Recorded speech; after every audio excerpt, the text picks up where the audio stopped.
Today, mirrors are everywhere. Whether when you go to the gym, in front of the dumbbells, in front of the barbells, in front of almost every single piece of equipment, there's a mirror. And I'm here to ask the question, is this a good thing? Now, mirrors have existed for a very long time. The modern ones mostly invented in the 19th century, but they've existed for a while. They just weren't very widespread. Then if you just go to the gym nowadays, not only do you see mirrors everywhere, but you see people posing them in them all the time. And don't get me wrong, I know most people like seeing how attractive they are in the mirror and so on. But I feel like this just has its drawbacks in combination with the front-facing cameras that we all have, like the one I'm talking to right now, and social media and the comparison element. Everyone is just posting mirror selfies all the time. And so I think the mirror, while initially, and don't get me wrong, the mirror is a great thing. The fact that you can see if you have stains on your shirt or if something is wrong, I really can't see how that's a bad thing.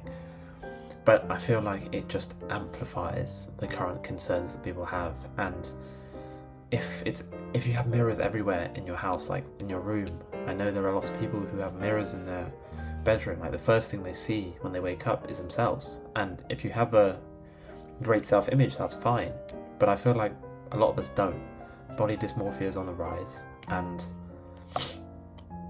it's a big issue because if you're not happy with yourself and you just see yourself in the mirror, that's a terrible way to start your day.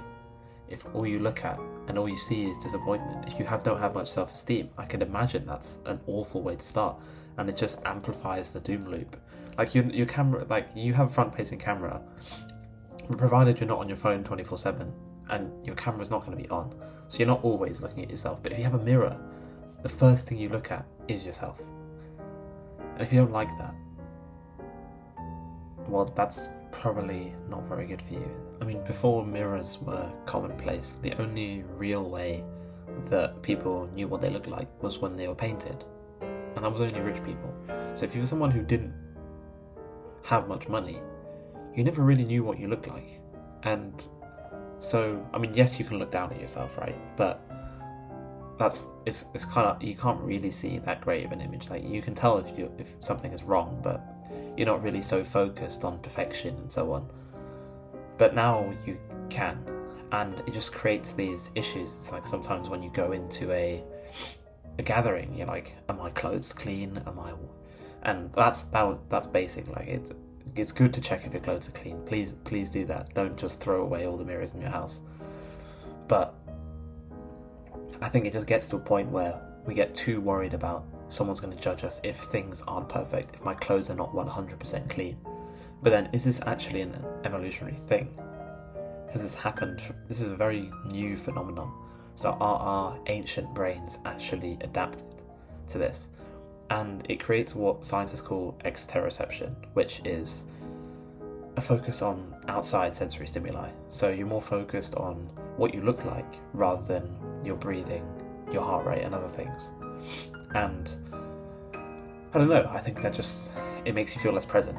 It's like in the gym, if you're constantly looking at yourself in the mirror while you're exercising, you don't really feel it as well. At least that's my experience. If there's a mirror in front of me and I'm looking at it, I don't truly feel my breathing or the form and the tension and the pain and whatever. I don't really feel it as much. And I think that's just one consequence of the mirror being bloody everywhere. So do I think it's the worst invention of all time? Obviously not. That's a bit of an exaggeration. But I think today's modern world with the phones and all that stuff, I think the mirror amplifies the effects of it.